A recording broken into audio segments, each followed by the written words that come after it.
Talk is cheap in a feisty El Clasico. Meanwhile, the Premier League is making 0 sense. Vardy celebrates his first Serie goal in peak Vardy fashion. And something special is brewing over in Scottish football. This is DMAC Daily. Before a ball was even kicked in the El Clasico derby, shots were fired by who else but Lamine Yamal, who claimed that all Real Madrid do is rob and complain, followed by a trademark Instagram story the day prior. Now, I bring up this pretext because I think Madrid took his comments and social media activity personally. Remember, they also went 0 from 4 last year against their bitter rivals, including a 4-0 drumming at the Bernabeu. So pride was at stake today. They couldn't let Yamal win the war of words. They couldn't allow a 5th straight L to Barca. And in Alonso's biggest test in his Los Blancos career thus far, he has delivered. Madrid have reclaimed their bragging rights in a massive 2-1 victory to go 5 points clear at the top. Jude Bellingham with a colossal display, expertly setting up Mbappe and then popping up with the match winner. That assist, by the way, a timely reminder of Jude's overall footballing excellence. But it was a tremendous display across the pitch. Camavinga and Tchouaméni were just as integral in that midfield battle. Alvaro Carreras is literally Yamal's kryptonite, such a solid 1v1 defender. And what about Eder Militao? This man has come back from not 1 but 2 ACL blows and is still one of world football's best central defenders. Meanwhile, in the attack, Mbappe haunted that Barca high line. VAR saved them the first time, but a goal was inevitable for the Frenchman. I thought Vini Jr. was also looking dangerous today, was giving Koundé all sorts of problems. Surprised that Alonso actually subbed him out, but unsurprised at the Brazilian's reaction. He's a hot-headed individual after all. I do think there's something to admire about Alonso's fearless decision-making though. He's not in the interests of solely pleasing the star names. That player power dynamic at Madrid is rapidly diminishing. He is firmly in charge, which I believe is a good thing. From Barca's perspective, they definitely deserve to lose today. Sure, they were missing key personnel,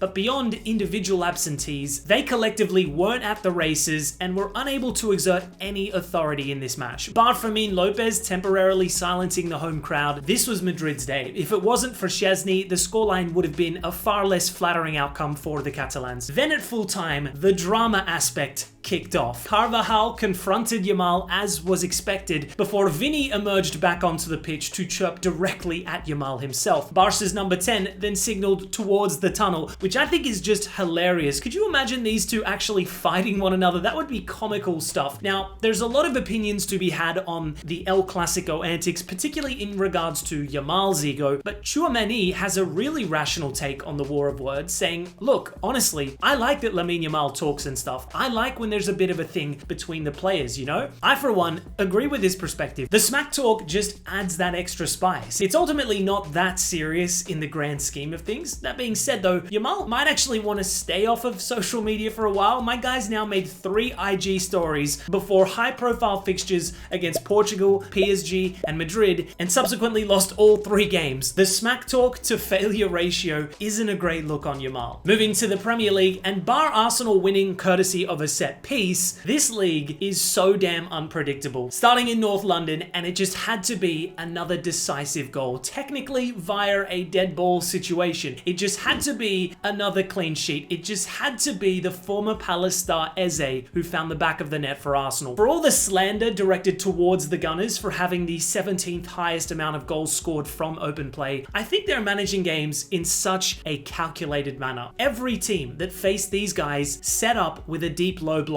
to try and stifle their attacking threat. So when all else fails for Arsenal, they just defer to their not-so-secret weapon instead and keep reaping the rewards. Meanwhile, defensively, they're on another level to not just any team in the Premier League, but rather any team on the planet. They lose Saliba again to injury, no dramas. Mosquera is more than capable of slotting in to ensure a 5th straight clean sheet for the club. These guys have only conceded 1 shot on target for the entirety of October in the Prem. That is outrageous stuff.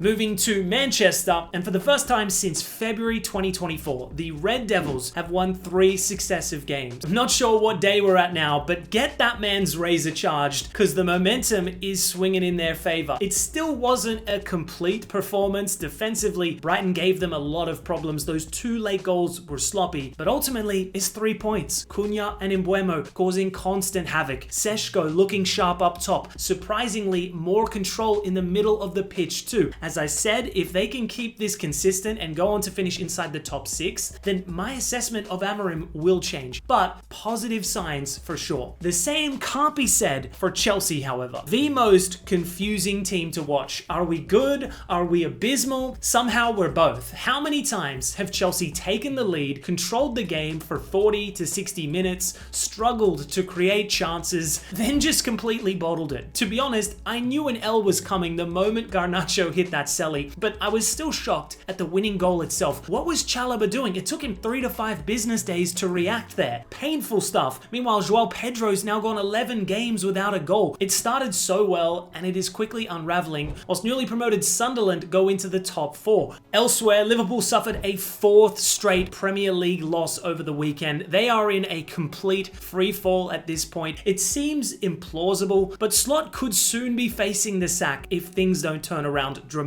Looking up the table, and Bournemouth rise up to 2nd place following a 2-0 win over Forest. French sensation Krupi with another delightful goal, 19 years old and averaging a Premier League goal every 41 minutes. Semenyo's been their star performer this season, but this kid's ceiling may be even higher. We also saw Spurs go full Arsenal with their set-piece dominance over Everton, a result I certainly didn't see coming. Just like Villa beating Man City, 4 straight Premier League wins for the Villains as Haaland's 12-game goal-scoring run was halted. And there was further pain for Wolves following another defeat at home to Burnley. Zian Fleming channeling his inner RVP with that outside-of-the-box volley off of a 50-yard long ball. Moving to Germany, and Bayern go 13 from 13 with a dominant victory over Borussia Mönchengladbach. Yet it was their 17-year-old prodigy Lennart Karl who stole the headlines. Just days after scoring a screamer in the UCL, the young attacker came off the bench and curled in another worldie. This kid is a baller. There were some interesting results elsewhere across the Bundesliga. Dortmund certainly left it late by his 96th minute goal securing all 3 points. Meanwhile, Eintracht Frankfurt's Ekitike replacement signing Jonathan Burkhardt continues to impress with back-to-back braces, 6 goals now in 7 games, whilst Leipzig hit Augsburg for 6 on the road. They've lost a lot of attacking stars in recent years, but this new look front 3 of Nusa and Diamande on the flanks and Romulo up top has ridiculous potential. Heading to Italy, and Napoli have bounced back from a generational stinker away to PSV to defeat potential title contenders Inter Milan 3-1. A crazy game, KDB pulling his hamstring while slotting home a penalty, McTominay scoring an unbelievable half volley before Anguissa channeled his inner Messi to seal the 3 points and go top of the league, as Milan dropped 2 points at home to Pisa. Meanwhile, Juve suffered another L, this time away at Lazio. They simply got it sacked Tudor at this point. This is a total disaster. Roma kept another clean sheet to go equal top on 18 points alongside Napoli. They are a weird team, man. In 8 league games, they've only scored 8 goals. But defensively, they're moving like Arsenal, having also only conceded 3. Also, shout out to Jamie Vardy, who netted his first Serie A goal for Cremonese over the weekend in front of the home fans. Of course, he hit a backflip to celebrate. This man is simply football heritage. Speaking of football heritage, Ronaldo scored his 950th career goal over the weekend for Al Nassr, whilst Messi bagged 2 for Miami in their first round playoff win over Nashville. But perhaps the craziest result of the week was over in Scotland, with undefeated Hearts beating Celtic 3-1 to go 8 points clear at the top of the Scottish Premiership. Now, we are only 9 games into a 38-game season. There's a lot of football still to play, but if Hearts were to hypothetically pull this off, it would be one of the greatest stories in modern football history. For context, in the last 40 years, no other team outside of Celtic and Rangers have won a Scottish League title. The last time it happened, Sir Alex Ferguson was in charge of title winners Aberdeen. Hearts haven't won a league title since 1960. In 2025, the squad is valued at just 18 mil. Celtic and Rangers are on a different level to them financially. It would be a footballing miracle, so keep an eye on Scottish football this season. Anyways, guys, that's all for DMAC Daily. Catch you tomorrow.